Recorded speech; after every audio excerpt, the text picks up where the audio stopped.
Мен енді жаңа әкемнің рухы көтерілді осында, әкемнің аты аталды, сондықтан да мен бір ауыз сөз айтпай кеткенім аңғаш шығар.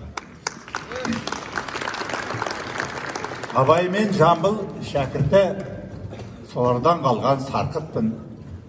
Балуан Чолақ Шашубай үлгісін алған бір қартпын. Көрмесем де бір жан әсетті, солар салған әнді ұқтым.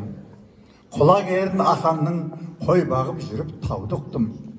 Жалғаны жоқ шындығым, тал бойым тұнған тарихпы дейді Кенен ата. Мен сол кісінің 60 жасында көрген баласы едім. Өзім қазір 70-ің жетеуіне келіп отырмын, Құдайға шүкір. Енді бүгінгі кешті көптен сағынып едік шынында. Мынау адамзатты әлекке салған, талай жақындарымыздан, достарымыздан, бауырымыздан айырған коронавирус деген пәле ғой мынау індет. Соның 2 жылға жуық мінекей далаға шықпай қалдық, әсіресе жасы келген адамдар. Елге бара алмай қалдық. Тіпті өмірден кеткен адамдарға барып топырақ сала алмай қалған кездеріміз болды. Міне сондай бір әбден шаршаған, жалыққан кезде бізге бір осындай қазақтың исін, қазақтың әруағын, қазақтың бір ғажап өнерін көрсететін бір кеш керек еді. Соны өзім ойлап жүруші едім.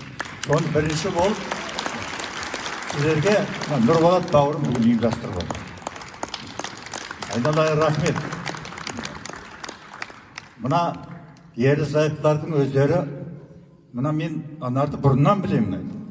Анар мына менің әкемнің талай әндерін салған, керемет салады. Өзінің дауысында бір ғажап бояу бар. Көп әншілерде байқала бермейтін. Мен енді сол өнердің, сол жыр-жыраудың ортасында өскен баламын ғой. Құлағын білемін мен. Бір әдемі екеуі керемет қосылған ерлі-зайып. Домбыраның бір ауыр келген әдемі домбыра сияқты. Бақытты болыңдар. Енді не дейін сіздерге?